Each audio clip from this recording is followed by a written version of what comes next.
Peristiwa Tanjung Priuk adalah peristiwa kerusuhan di Tanjung Priuk, Jakarta Utara yang terjadi pada tanggal 12 September tahun 1984. Yang dimana dalam tragedi tersebut setidaknya mengakibatkan sejumlah korban tewas dan luka-luka serta sejumlah gedung rusak terbakar. Peristiwa ini menjadi sejarah kelam bagi rakyat Indonesia yang dimana pelanggaran HAM yang dilakukan oleh aparat keamanan yang mesti seharusnya para aparat negara tersebut mengayomi masyarakat, tapi ini justru malah menjadi lawan atau musuh dalam peristiwa ini. Tragedi ini terjadi karena adanya supremasi ideologi yang dijadikan sebagai kamuflase dari berbagai pelanggaran hukum yang dimana dilakukan oleh Presiden Soeharto beserta antek-anteknya pada saat itu. Supremasi ideologi itu dikenal dengan asas tunggal Pancasila yang kemudian mereduksi sejumlah komunitas yang mengimplementasikan ideologi lain seperti Islam. Salah satu reaksi penolakan yang dilakukan oleh komunitas umat Islam di Tanjung Priuk yang dimana reaksi tersebut malah direspon dengan tindakan sewenang-wenang aparat militer dengan berbagai pelanggaran HAM seperti penangkapan dan penahanan sewenang-wenang. Lantas, apa yang melatar belakangi kerusuhan tersebut?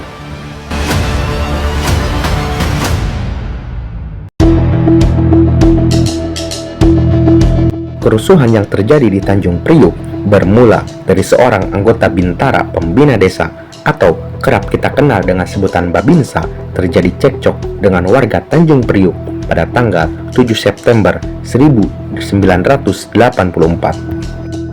Awalnya, Babinsa tersebut datang ke musolah kecil bernama Musolah As-Saadah yang memerintahkan untuk mencabut pamflet yang berisikan tulisan-tulisan mengenai problem yang dihadapi kaum muslimin dan disertai pengumuman tentang jadwal pengajian yang akan datang. Keesokan harinya, pada 8 September 1984, seorang oknum ABRI yang beragama Katolik, yaitu Sersan 1 Hermanu, mendatangi musola tersebut untuk menyita pamflet yang dinilai berbau sara. Namun, tindakan Hermanu itu amat menyinggung perasaan umat Islam dikarenakan ia masuk ke dalam musola tanpa melepas sepatu, lalu menyiram dinding musola dengan air got, bahkan menginjak Al-Quran. Tentu saja tindakannya tersebut membuat warga marah dan membalas dengan membakar motor dari Hermanu. Lalu, pada 10 September 1984, beberapa anggota jemaah musola berpapasan dengan salah seorang petugas koramil yang mengotori musola mereka. Terjadilah cekcok mulut di antara mereka yang akhirnya dilerai oleh Syarifuddin Rambe dan Sofyan Sulaiman, yang dimana kedua orang tersebut ialah takmir Masjid Baitul Makmur yang kebetulan lewat. Kedua tentara itu pun masuk ke sekretariat takmir masjid untuk membicarakan masalah yang sedang hangat. Ketika mereka berbicara di dalam kantor, massa yang ada di luar telah berkumpul. Kedua pengurus masjid ini menyarankan kepada kedua prajurit tadi supaya persoalannya disudahi dan dianggap selesai saja. Akan tetapi mereka menolak saran tersebut, sehingga para jamaah yang berada di luar pun mulai kehilangan kesabaran. Lalu tiba-tiba saja salah seorang dari kerumunan massa menarik motor salah seorang prajurit yang ternyata seorang marinir. Kemudian motor itu dibakar oleh massa. Karena hal tersebut, pada hari itu juga Syarifuddin Rambe dan Sofyan Sulaiman beserta dua orang lainnya ditangkap aparat keamanan, yang dimana adalah Ahmad Sani, pimpinan musola tersebut, dan seorang lainnya yang ketika itu berada di tempat kejadian, yaitu salah seorang yang ikut membakar motor bernama Muhammad Nur.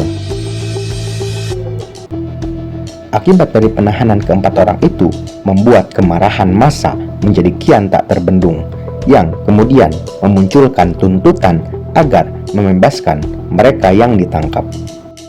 Lalu, pada 12 September 1984, beberapa orang mubalik menyampaikan ceramahnya di tempat terbuka, yang isi ceramahnya mengulas berbagai persoalan politik dan sosial, termasuk kasus yang baru saja terjadi. Di hadapan massa, Amir Biki berbicara dengan keras yang isinya menyampaikan ultimatum, yaitu agar aparat membebaskan para tahanan paling lambat jam 23.00 waktu Indonesia Barat malam itu. Mereka menggertak, jika tidak membebaskan tahanan, mereka akan mengerahkan massa untuk mengadakan demonstrasi. Saat ceramah telah usai, berkumpullah sekitar 1.500 orang demonstran yang bergerak menuju kantor Polsek dan Koramil setempat. Akan tetapi, sebelum massa tiba di tempat yang dituju, mereka telah dikepung dari dua arah oleh pasukan bersenjata. Massa demonstran pun berhadapan dengan tentara yang sudah siaga tempur dengan persenjataan yang lengkap. Pada saat sebagian pasukan mulai memblokir jalan protokol, mendadak para demonstran sudah dikepung dari segala penjuru. Setelah itu, lalu terdengar suara tembakan yang kemudian diikuti oleh pasukan yang langsung mengarahkan moncong senjatanya kepada kerumunan massa demonstran. Dari segenap penjuru terdengar suara letusan senjata dan ternyata tiba-tiba ratusan orang demonstran tersungkur berlumuran darah. Di saat sebagian korban berusaha bangkit dan lari untuk menyelamatkan diri, pada saat yang sama mereka ditembak lagi dengan menggunakan basoka, sehingga dalam beberapa detik saja jalanan sudah dipenuhi jasad manusia yang telah mati dan bersimbah darah. Sedangkan beberapa korban yang mengalami luka tidak begitu parah, mereka berusaha lari dan berlindung ke tempat-tempat di sekitarnya. Para tentara lain juga turut mengusung korban yang telah mati dan luka-luka ke dalam truk-truk militer dengan dibarengi tembakan yang terus berlangsung tanpa henti. Semua korban dibawa ke rumah sakit militer di tengah kota Jakarta, sedangkan rumah sakit lain diultimatum untuk tidak menerima pasien korban penembakan Tanjung Priuk. Setelah seluruh korban diangkut, datanglah mobil-mobil pemadam kebakaran untuk membersihkan jalan dari genangan darah korban. Setelah 1 jam pembantaian besar-besaran ini terjadi, Pangap Jenderal LB Murdani datang menginspeksi tempat kejadian. Dan untuk selanjutnya, sebagaimana diberitakan oleh berbagai sumber, daerah tersebut dijadikan daerah operasi militer oleh mereka. Berdasarkan catatan Komnas HAM yang dimuat dalam Kontras, setidaknya 79 orang dalam peristiwa tersebut menjadi korban, 55 orang mengalami luka-luka, dan 23 orang lainnya dinyatakan meninggal dunia. Selain itu, puluhan orang juga ditangkap dan ditahan yang tanpa melalui proses hukum yang jelas, serta beberapa orang lainnya dinyatakan hilang.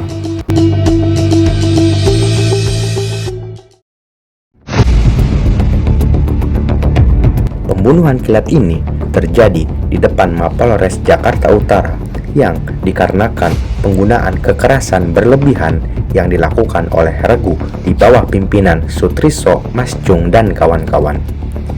Para anggota pasukan ini masing-masing membawa peluru tajam yang mengakibatkan 24 orang tewas dan 54 lainnya mengalami luka berat dan ringan karena penyerangan dari anggota pasukan ini. Penangkapan dan penahanan sewenang-wenang terhadap orang-orang ini dilakukan oleh aparat TNI setelah peristiwa Tanjung Priuk. Orang-orang yang ditangkap tersebut dicurigai mempunyai hubungan dengan peristiwa Tanjung Priuk.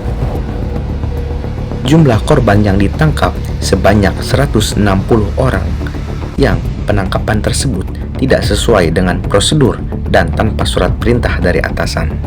Para korban yang ditangkap ini ditahan di Laksusda Jaya Kramat 5, Mapomdam Guntur, dan Rumah Tahanan Militer Cimanggis. Semua korban yang ditahan di sana mendapat penyiksaan, intimidasi, dan teror dari aparat yang membuat korban luka-luka dan trauma.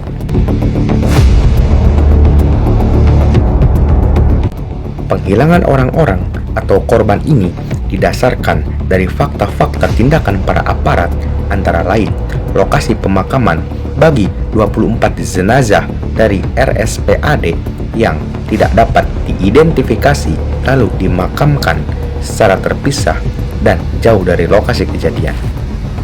Pemakaman itu dilakukan pada malam hari di 3 tempat secara terpisah tanpa adanya pemberian identitas, baik tanda-tanda pada makam dan pencatatan administratif. Dan juga keluarga korban dilarang mengetahui keberadaan dan kondisi korban.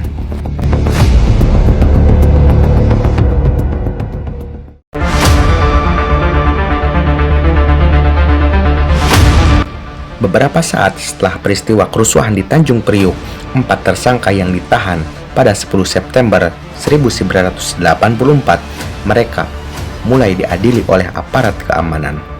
Mereka diadili dengan tuduhan telah menghasut massa di Tanjung Priuk untuk melakukan kerusuhan pada 12 September 1984. Ahmad Syahhi dituduh memberikan informasi palsu tentang Sersan Hermanu yang memasuki musola tanpa melepas sepatu. Syarifuddin Rambe dan Sofyan Sulaiman juga dituduh menyerang petugas keamanan, sedangkan Muhammad Nur dituduh membakar motor petugas. Keempat orang tersebut kemudian dijatuhi hukuman penjara berdasarkan pasal-pasal dalam KUHP. Ahmad Syahhi pun dijatuhi hukuman 22 bulan penjara, sedangkan Syarifuddin Rambe dan Sofyan Sulaiman masing-masing 2,5 tahun penjara. Kemudian Muhammad Nur juga menerima hukuman yaitu 18 bulan penjara. Setelah berakhirnya vonis penjara atas keempat tersangka tersebut, kemudian aparat keamanan mulai menyidangkan 28 orang yang dituduh melakukan aksi kerusuhan Tanjung Priuk. 28 orang tersebut merupakan orang-orang yang diambil secara acak dari 200 orang yang ditahan di RTM Cimanggis. Sebagian besar para terdakwa mengalami cedera akibat penembakan atau kekerasan oleh aparat keamanan pada malam kerusuhan di Tanjung Priuk tersebut. Dalam sidang pengadilan, 28 orang tersangka tersebut berlangsung selama lebih dari 3 bulan. Semua terdakwa dinyatakan bersalah karena menyerang petugas keamanan dan terlibat langsung dalam kerusuhan.